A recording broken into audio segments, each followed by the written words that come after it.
Hi ಎಲ್ಲರಿಗೂ ನಮಸ್ಕಾರ ಸ್ನೇಹಿತರೆ, welcome to my back our channel. ಇವತ್ತಿನ ವಿಷಯ ಏನಪ್ಪ ಅಂತಂದರೆ SSP ಸ್ಕಾಲರ್ಶಿಪ್ ಕುರಿತು. ಹೌದು ಸ್ನೇಹಿತರೆ, ಮೆಟ್ರಿಕ್ ಪೂರ್ವ ಮತ್ತು ಮೆಟ್ರಿಕ್ ನಂತರದ ವಿದ್ಯಾರ್ಥಿ ವೇತನಕ್ಕಾಗಿ ಏನಪ್ಪ ಅಂತಂದರೆ ಸ್ಕಾಲರ್ಶಿಪ್ಗಾಗಿ ಅರ್ಜಿಯನ್ನು ಆಹ್ವಾನವನ್ನು ಮಾಡಲಾಗಿದೆ. ಇವಾಗ ನೋಡ್ತಾ ಇರ್ಬೋದು 2025 ಮತ್ತು 26ನೇ ಸಾಲಿನ ಒಂದು ವಿದ್ಯಾರ್ಥಿ ವೇತನಕ್ಕೆ ಅರ್ಜಿ ಪ್ರಾರಂಭ ಆಗಿರುವಂಥದ್ದು. ಓಕೆನಾ, ಇನ್ನು ಅರ್ಜಿ ಸಲ್ಲಿಸಬೇಕಾದ್ರೆ ಕೆಲವೊಂದಿಷ್ಟು ಬದಲಾವಣೆಗಳಾಗಿದ್ದಾವೆ. ಓಕೆನಾ, ಈ ವರ್ಷ ಕೆಲವೊಂದಿಷ್ಟು ಬದಲಾವಣೆಗಳಾಗಿದ್ದಾವೆ ಮತ್ತು ಅರ್ಜಿಗಳನ್ನ ಯಾವ ರೀತಿಯಾಗಿ ಸಲ್ಲಿಸೋದು ಮತ್ತು ಅರ್ಜಿ ಸಲ್ಲಿಸೋಕ್ಕೆ ಏನೆಲ್ಲ ದಾಖಲಾತಿಗಳು ಬೇಕು ಅನ್ನೋದನ್ನು ಈ ಒಂದು ವಿಡಿಯೋದಲ್ಲಿ ಸಂಪೂರ್ಣವಾಗಿ ನೋಡ್ತಾ ಹೋಗೋಣ. ಅದಕ್ಕೂ ಮೊದಲು ನೀವೇನಾದರೂ ಮೊದಲ ಬಾರಿ ನಮ್ಮ ಚಾನಲ್ ನೋಡ್ತಾ ಇದ್ದರೆ ಈ ಕೂಡಲೇ ಸಬ್ಸ್ಕ್ರೈಬ್ ಅಂತ ಹೇಳ್ತಾ ಬನ್ನಿ ನೋಡ್ತಾ ಹೋಗೋಣ. ಮೊದಲಿಗೆ ಸ್ಕಾಲರ್ಶಿಪ್ಗೆ ಅರ್ಜಿ ಸಲ್ಲಿಸೋದಕ್ಕೆ ವಿದ್ಯಾರ್ಥಿ ಒಂದು ಆಧಾರ್ ಕಾರ್ಡ್ ಬೇಕಾಗುತ್ತೆ. ಆಮೇಲೆ ತಂದೆ ತಾಯಿಯ ಒಂದು ಆಧಾರ್ ಕಾರ್ಡ್ ಬೇಕಾಗುತ್ತೆ. ಇನ್ನು ವಿದ್ಯಾರ್ಥಿ ಒಂದು ಸ್ಯಾಟ್ಸ್ ನಂಬರ್ ಬೇಕಾಗುತ್ತೆ. ಓಕೆನಾ, SATS ಅನ್ನುವಂಥದ್ದು ಗುರುತಿನ ಸಂಖ್ಯೆ ಬೇಕಾಗುತ್ತೆ. ಏನು ಜಾತಿ ಮತ್ತು ಆದಾಯ ಪ್ರಮಾಣ ಪತ್ರ ಬೇಕಾಗುತ್ತೆ. ಇನ್ನು ನಿಮ್ಮ ಹತ್ರ ಮೊಬೈಲ್ ನಂಬರ್ ಇರಬೇಕಾಗಿತ್ತು. ಓಕೆನಾ, ಇಷ್ಟು ದಾಖಲಾತಿಗಳಿದ್ರೆ ನೀವು ಅರ್ಜಿಗಳನ್ನ ಸಲ್ಲಿಸಬಹುದು. ಇಲ್ಲಿ ಅರ್ಜಿ ಸಲ್ಲಿಸೋದಕ್ಕಿಂತ ಮೊದಲನೇದಾಗಿ ಗಮನಿಸಬೇಕಾದಂಥ ಮುಖ್ಯವಾದ ಅಂಶಗಳು ಏನಪ್ಪ ಅಂತಂದರೆ, ಸಮಾಜ ಕಲ್ಯಾಣ ಇಲಾಖೆಯವಾಗಿ ಏನಪ್ಪ ಅಂತಂದರೆ ಇಲ್ಲಿ ಕಡ್ಡಾಯವಾಗಿ ವಿದ್ಯಾರ್ಥಿಗಳು ತಮ್ಮ ಒಂದು ಬ್ಯಾಂಕ್ ಖಾತೆಗೆ ಆಧಾರ್ ಶೀಡಿಂಗ್ ಮತ್ತು NPC ಆಗಿದ್ದರೆ ಮಾತ್ರ ನಿಮಗೆ ಅರ್ಜಿ ಸಲ್ಲಿಸೋಕ್ಕೆ ಅವಕಾಶ ಇರುತ್ತೆ. ಓಕೆನಾ, ಲಿಂಕ್ ಆಗಿರಲ್ಲ ಅಂದರೆ ನಿಮ್ಮ ಒಂದು ಇಲ್ಲಿ ಅರ್ಜಿ ಏನಪ್ಪ ಅಂತ ಓಪನ್ ಆಗೋದಿಲ್ಲ. ನೆಕ್ಸ್ಟ್ ಏನಪ್ಪ ಅಂತಂದರೆ ವಿದ್ಯಾರ್ಥಿ ವೇತನ ಪಡೆಯೋದಕ್ಕೆ ಕಡ್ಡಾಯವಾಗಿ ಬ್ಯಾಂಕ್ ಖಾತೆಗೆ ಆಧಾರ್ ಶೀಡಿಂಗ್ ಮತ್ತು NPC ಕಡ್ಡಾಯವಾಗಿ ಇರಲೇಬೇಕಾಗುತ್ತೆ. ಓಕೆನಾ, ಇನ್ನು ಹಿಂದಿನ ವರ್ಷದಲ್ಲಿ ನೀವೇನಾದರೂ ಅರ್ಜಿಗಳನ್ನ ಸಲ್ಲಿಸಿದ್ರೆ, ಓಕೆನಾ, SC ST ದವರು ಹಿಂದಿನ ವರ್ಷದಲ್ಲಿ ಅರ್ಜಿಗಳನ್ನ ಸಲ್ಲಿಸಿದರೆ ಅಂಥವ್ರಿಗೆ ಸ್ಕಾಲರ್ಶಿಪ್ ಜಮಾ ಆಗಿತ್ತಪ್ಪ ಅಂತಂದರೆ ಈ ವರ್ಷ ನೀವು ಅರ್ಜಿಯನ್ನು ಸಲ್ಲಿಸುವಂಥ ಅವಶ್ಯಕತೆ ಇರೋದಿಲ್ಲ.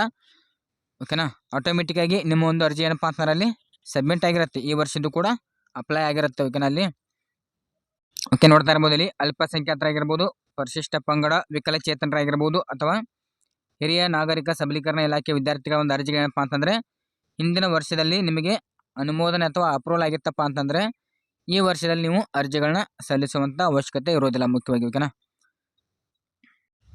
ಹಾಗಾದರೆ ಅರ್ಜಿಯನ್ನು ಯಾವ ರೀತಿಯಾಗಿ ಸಲ್ಲಿಸೋದು? ಓಕೆನಾ, SSP ಪೋರ್ಟಲ್ಗೆ ಹೋಗಬೇಕಾಗುತ್ತೆ. ಮೊದಲನೇದಾಗಿ ಬಂದ ತಕ್ಷಣ ಇಲ್ಲಿ ನೋಡ್ತಾ ಇರ್ಬೋದು ಈಗಾಗಲೇ SSPಯಲ್ಲಿ ಖಾತೆ ಸೃಜಿಸಿರುವ ವಿದ್ಯಾರ್ಥಿಗಳಿಗೆ ಮಾತ್ರ ಹಣವೇ ಅಂತ ನೋಡಿ ಇದರ ಮೇಲೆ ಕ್ಲಿಕ್ ಮಾಡ್ಕೋಬೇಕಾಗುತ್ತೆ. ಇಲ್ಲಿ ಏನಪ್ಪ ಅಂತಂದರೆ ಈಗಾಗಲೇ ಖಾತೆಯನ್ನು ಸೃಷ್ಟಿ ಮಾಡಿದವರು. ಓಕೆನಾ, ನೆಕ್ಸ್ಟ್ ನಿಮಗೆ ಇಲ್ಲಿ SSP ID ಹಾಕೋದಕ್ಕೆ ಕೇಳುತ್ತೆ. ಆಮೇಲೆ ಪಾಸ್ವರ್ಡನ್ನು ಹಾಕೋದಕ್ಕೆ ಕೇಳುತ್ತೆ. ಓಕೆನಾ, ಇಲ್ಲಿ SSP ID ಹಾಕಬೇಕು. ಆಮೇಲೆ ನಿಮ್ಮೊಂದು ಪಾಸ್ವರ್ಡ್ ಹಾಕಿಬಿಟ್ಟು ಇಲ್ಲಿ ಕ್ಯಾಪ್ಚಾ ಕೋಡ್ ಹಾಕಿಬಿಟ್ಟು ಸ್ಟೂಡೆಂಟ್ ಲಾಗಿನ್ ಅಂತೇಳಿ ಕ್ಲಿಕ್ ಮಾಡ್ಕೋಬೇಕಾಗುತ್ತೆ. ಕ್ಲಿಕ್ ಮಾಡಿದ ತಕ್ಷಣ ನಿಮಗೆ ಇಲ್ಲಿ ಈ ರೀತಿಯಂಥ ಒಂದು ಪೇಜ್ ಓಪನ್ ಆಗುತ್ತೆ. ಓಕೆನಾ, ಇದರಲ್ಲಿ ಮುಖ್ಯವಾಗಿ KYC ಹೋಗಬೇಕಾಗುತ್ತೆ ಮೊದಲನೇದಾಗಿ. ಓಕೆನಾ, ಇಲ್ಲಿ KYC ಅಂತ ನೋಡಿ ಇದರ ಮೇಲೆ ಕ್ಲಿಕ್ ಮಾಡಿಬಿಟ್ಟು ಕ್ಲಿಕ್ ಫಾರ್ KYC ಅಂತೇಳಿ ಅದರ ಮೇಲೆ ಕ್ಲಿಕ್ ಮಾಡ್ಕೋಬೇಕಾಗುತ್ತೆ. ಕ್ಲಿಕ್ ಮಾಡಿದ ತಕ್ಷಣ ಇಲ್ಲಿ ನಿಮಗೆ ನಿಮ್ಮ ಒಂದು ಆಧಾರ್ ಕಾರ್ಡ್ ನಂಬರ್ನ ಹಾಕೋದಕ್ಕೆ ಕೇಳುತ್ತೆ. ಆಮೇಲೆ ಚೆಕ್ ಬಾಕ್ಸ್ ಮಾಡಿಬಿಟ್ಟು ಇಲ್ಲಿ OTP ತೊಗೊಂಡ್ಬಿಟ್ಟು ಅಂದರೆ ನಿಮ್ಮೊಂದು ಆಧಾರ್ ಕಾರ್ಡ್ಗೆ ಲಿಂಕ್ ಇರುವಂಥ ಒಂದು ಮೊಬೈಲ್ಗೆ OTP ಬರುತ್ತೆ.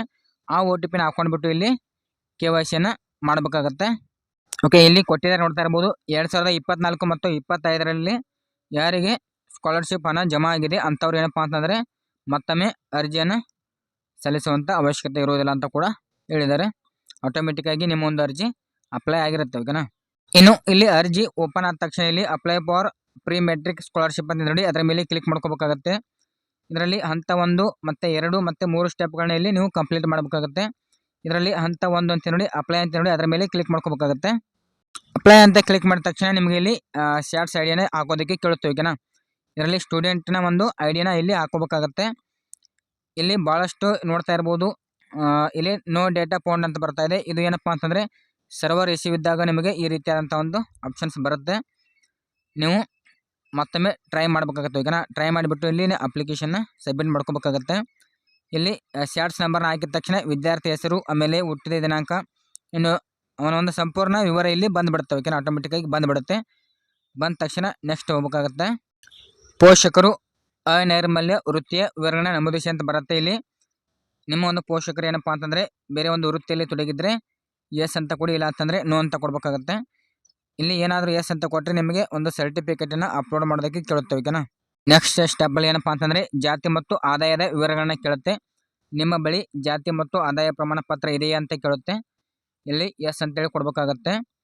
ಕೊಟ್ಟ ತಕ್ಷಣ ನಿಮ್ಮ ಒಂದು ಧರ್ಮವನ್ನು ಕೇಳುತ್ತೆ. ಇಲ್ಲಿ ಸೆಲೆಕ್ಟ್ ಮಾಡ್ಕೋಬೇಕಾಗತ್ತೆ. ನೆಕ್ಸ್ಟ್ ಏನಪ್ಪ ಅಂತಂದರೆ ಜಾತಿ ಪ್ರಮಾಣ ಪತ್ರ ಸಂಖ್ಯೆನ ಇಲ್ಲಿ ಹಾಕ್ಬೇಕಾಗತ್ತೆ. ಇನ್ನೊಂದು ಆದಾಯ ಪ್ರಮಾಣ ಪತ್ರದ ಒಂದು ಸಂಖ್ಯೆನ ಇಲ್ಲಿ ಹಾಕಬೇಕಾಗುತ್ತೆ. ಓಕೆನಾ, RD ನಂಬರ್ನ ಇಲ್ಲಿ ಹಾಕಬೇಕಾಗುತ್ತೆ. ಇನ್ನೊಂದು ಏನಪ್ಪ ಅಂತಂದರೆ ಇಲ್ಲಿ ಇವಾಗ ಸದ್ಯಕ್ಕೆ ಹಿಂದುಳಿದ ವರ್ಗದವ್ರಿಗೆ ಏನಪ್ಪ ಅಂತಂದರೆ ಇಲ್ಲಿ ನೀವೇನಾದರೂ ಕಟ್ಟಡ ಕಾರ್ಮಿಕರಾಗಿದ್ದರೆ ಅಥವಾ ಕೃಷಿ ಕಾರ್ಮಿಕರಾಗಿದ್ದರೆ ಅಂಥವ್ರಿಗೆ ಏನಪ್ಪ ಅಂತಂದರೆ ಇಲ್ಲಿ ನೋ ಅಂತ ಕೊಟ್ಬಿಟ್ಟು ನಿಮಗೆ ಇಲ್ಲಿ ಆಯ್ಕೆ ಮಾಡ್ಕೊಂಡ್ಬಿಟ್ಟು ಏನಪ್ಪ ಅಂತಂದರೆ ಇಲ್ಲಿ ಅರ್ಜಿಗಳನ್ನ ಸಲ್ಲಿಸಬೇಕಾಗುತ್ತೆ. ಓಕೆನಾ, ಇಲ್ಲಿ ನೀವು ಇನ್ಕಮ್ ಕಾಸ್ಟ್ನ ನಂಬರ್ನ ಹಾಕಿದ ತಕ್ಷಣ ಇಲ್ಲಿ ನಿಮಗೆ ನೋಡ್ತಾ ಇರ್ಬೋದು ಧರ್ಮ ವರ್ಗ ಎಲ್ಲನೂ ಕೂಡ ಆಟೋಮೆಟಿಕ್ಕಾಗಿ ಪೇಚ್ ಆಗಿಬಿಡುತ್ತೆ. ಓಕೆನಾ, ನಿಮ್ಮ ಒಂದು ಇನ್ಕಮ್ ಕಾಸ್ಟಲ್ಲಿ ಯಾವ ರೀತಿಯಾಗಿ ನೇಮ್ ಇದೆ ಮತ್ತು ಇನ್ಕಮ್ ಎಷ್ಟಿದೆ ಅನ್ನೋದನ್ನು ಕೂಡ ಎಲ್ಲನೂ ಕೂಡ ಇಲ್ಲಿ ಪೇಚ್ ಆಗಿಬಿಡುತ್ತೆ. ನೆಕ್ಸ್ಟ್ ಇಲ್ಲಿ ವಿಕಲಚೇತನ ವಿವರಗಳಂತ ನೋಡಿ ಈ ಒಂದು ಸ್ಟೆಪ್ಗೆ ಹೋಗಬೇಕಾಗುತ್ತೆ. ಇದರಲ್ಲಿ ಏನಪ್ಪ ಅಂತಾರೆ ನೀವು ವಿಕಲಚೇತನರಂತ ಕೇಳುತ್ತೆ. ನೀವೇನಾದರೂ ಅಂಗವಿಕಲರಿದ್ದರೆ ಎಸ್ ಅಂತ ಕೊಡಬೇಕಾಗತ್ತೆ, ಅಥವಾ ನೀವೇನಾದರೂ ಅಂಗವಿಕಲರು ಇರಲಿಲ್ಲಪ್ಪ ಅಂತಂದರೆ ನೋ ಅಂತೇಳಿ ಕೊಡಬೇಕಾಗುತ್ತೆ. ಕೊಟ್ಟ ತಕ್ಷಣ ಇಲ್ಲಿ ಸೇವ್ ಪ್ರೊಸೀಡ್ ಅಂತ ಇರುತ್ತೆ, ಅದರ ಮೇಲೆ ಕ್ಲಿಕ್ ಮಾಡ್ಕೋಬೇಕಾಗತ್ತೆ. ಪ್ರದರ್ಶಿಸಲಾದ ಎಲ್ಲ ವಿವರಗಳು ಸರಿಯಾಗಿವೆ ಅಂತ ಕೇಳಿದರೆ ಇಲ್ಲಿ ಎಸ್ ಅಥವಾ ನೋ ಅನ್ನೋದನ್ನು ಕೊಡಬೇಕಾಗತ್ತೆ. ಕರೆಕ್ಟ್ ಆಗಿತ್ತು ಅಂತಾರೆ ಎಸ್ ಅಂತ ಕೊಟ್ಬಿಡಿ. ಓಕೆನಾ, ಆಮೇಲೆ ಸೇವ್ ಆ್ಯಂಡ್ ಪ್ರೊಸೀಡ್ ಮೇಲೆ ಕ್ಲಿಕ್ ಮಾಡ್ಕೋಬೇಕಾಗತ್ತೆ. ನೀವೇನಾದರೂ ವಿಕಲಚೇತನ ಅಂದರೆ ಅಂಗವಿಕಲರಾಗಿದ್ದರೆ ಇಲ್ಲಿ ಹೌದು ಅಂತ ಕೊಟ್ಟ ತಕ್ಷಣ ಇಲ್ಲಿ ನಿಮಗೆ UDID ನಂಬರ್ನ ಇಲ್ಲಿ ಹಾಕೋದಕ್ಕೆ ಕೇಳುತ್ತೆ. ಹಾಕಿದ ತಕ್ಷಣ ಗೆಟ್ ಡೇಟಾ ಅಂತ ಕ್ಲಿಕ್ ಮಾಡಿದ್ರೆ ಸಾಕು, ಆಟೋಮೆಟಿಕ್ಕಾಗಿ ಪೇಚ್ ಆಗಿಬಿಡುತ್ತೆ. ಓಕೆನಾ, ನಿಮ್ಮೊಂದು UDIDಯಲ್ಲಿರುವಂಥ ಒಂದು ಡೀಟೇಲ್ಸ್ ಎಲ್ಲನೂ ಇಲ್ಲಿ ಬಂದುಬಿಡುತ್ತೆ. ನೆಕ್ಸ್ಟ್ ಇಲ್ಲಿ ಏನಪ್ಪ ಅಂತಂದರೆ ಸೇವ್ ಆ್ಯಂಡ್ ಪ್ರೊಸೀಡ್ ಮೇಲೆ ಕ್ಲಿಕ್ ಮಾಡ್ಕೋಬೇಕಾಗುತ್ತೆ. ಓಕೆನಾ, ನೆಕ್ಸ್ಟ್ ಸ್ಟೆಪ್ಪಲ್ಲಿ ನಿಮ್ಮ ಒಂದು ವೈಯಕ್ತಿಕ ವಿವರಗಳನ್ನ ಇಲ್ಲಿ ಹಾಕಬೇಕಾಗತ್ತೆ. ಇಲ್ಲಿ ವಿದ್ಯಾರ್ಥಿ ಹೆಸರು ಹಾಕಬೇಕಾಗತ್ತೆ, ಆಮೇಲೆ ನಿಮ್ಮ ಒಂದು ಲಿಂಗ, ಆಮೇಲೆ ಮೊಬೈಲ್ ನಂಬರ್, ಆಮೇಲೆ ನಿಮ್ಮ ಒಂದು ವಾಸಸ್ಥಳ ಜಿಲ್ಲೆ ಎಲ್ಲನೂ ಕೂಡ ಇಲ್ಲಿ ಫಿಲಪ್ ಮಾಡಬೇಕಾಗುತ್ತೆ. ಹಂತವಾಗಿ ಫಿಲಪ್ ಮಾಡಿ ಲಾಸ್ಟ್ಗೆ ಏನಪ್ಪ ಅಂತಂದರೆ ನೀವು ಕರ್ನಾಟಕ ರಾಜ್ಯದ ನಿವಾಸಿ ಅಂತ ಕೇಳಿದರೆ ಹೌದು ಅಂತ ಕೊಡಿ. ಇಲ್ಲಿ ಪ್ರದರ್ಶಿಸಲಾದ ಎಲ್ಲ ವಿವರಗಳು ಸರಿಯಾಗಿವೆ ಅಂತ ಕೇಳಿದರೆ ಹೌದು ಅಂತೇಳಿ ಕೊಡಬೇಕಾಗುತ್ತೆ. ಓಕೆನಾ, ಕೊಟ್ಟ ತಕ್ಷಣ ಇಲ್ಲಿ ಸೇವ್ ಆ್ಯಂಡ್ ಇದೆ ನೋಡಿ ಸೇವ್ ಮೇಲೆ ಕ್ಲಿಕ್ ಮಾಡ್ಕೋಬೇಕಾಗತ್ತೆ. ಓಕೆನಾ, ಮಾಡಿದ ತಕ್ಷಣ ನಿಮಗೆ ಇಲ್ಲಿ ಒಂದನೇ ಒಂದು ಹಂತ ಕಂಪ್ಲೀಟಾಗಿ ಆಗುತ್ತೆ. ನೆಕ್ಸ್ಟ್ ಏನಪ್ಪ ಅಂದರೆ ಸ್ಟೆಪ್ 2ರಲ್ಲಿ ಹೋಗುತ್ತೆ. ಓಕೆನಾ, ಅಲ್ಲಿ ವಸತಿ ನಿಲಯದ ವಿವರಗಳನ್ನ ಇಲ್ಲಿ ಕೊಡಬೇಕಾಗತ್ತೆ.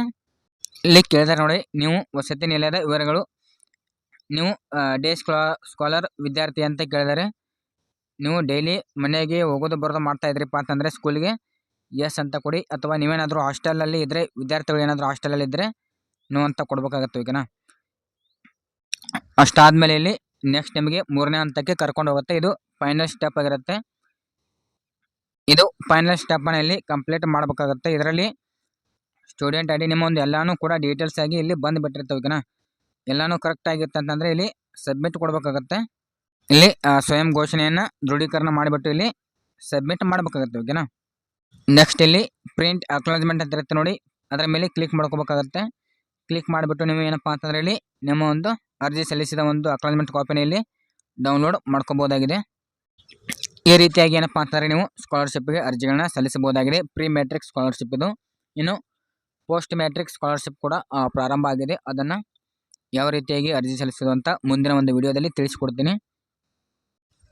ಓಕೆ ಸ್ನೇಹಿತರೆ, ಈ ಒಂದು ವಿಡಿಯೋದಿಂದ ನಿಮಗೆ ಮಾಹಿತಿ ಸಿಕ್ತು ಅಂತ ಅನ್ಕೋತೀನಿ. ಹಾಗೆಯೇ ಈ ಒಂದು ವಿಡಿಯೋ ಇಷ್ಟ ಆದರೆ ಏನಪ್ಪ ಅಂತಂದರೆ ಇಲ್ಲಿ ನಮ್ಮದೇ ಅಂತ ಒಂದು ವಾಟ್ಸಪ್ ಗ್ರೂಪ್ ಮತ್ತು ಟೆಲಿಗ್ರಾಮ್ ಗ್ರೂಪನ್ನು ಏನಪ್ಪ ಅಂದರೆ ವಿಡಿಯೋದ ಡಿಸ್ಕ್ರಿಪ್ಷನ್ ಕೆಳಗಡೆ ಹಾಕಿರ್ತೀನಿ. ಅಲ್ಲಿಂದ ಕೂಡ ನೀವು ಜಾಯ್ನಿಂಗ್ ಆಗಿಬಿಟ್ಟು ಏನಪ್ಪ ಅಂದರೆ ಹೆಚ್ಚಿನ ಮಾಹಿತಿಗಳನ್ನು ಕೂಡ ಪಡೆದುಕೊಳ್ಬೋದು.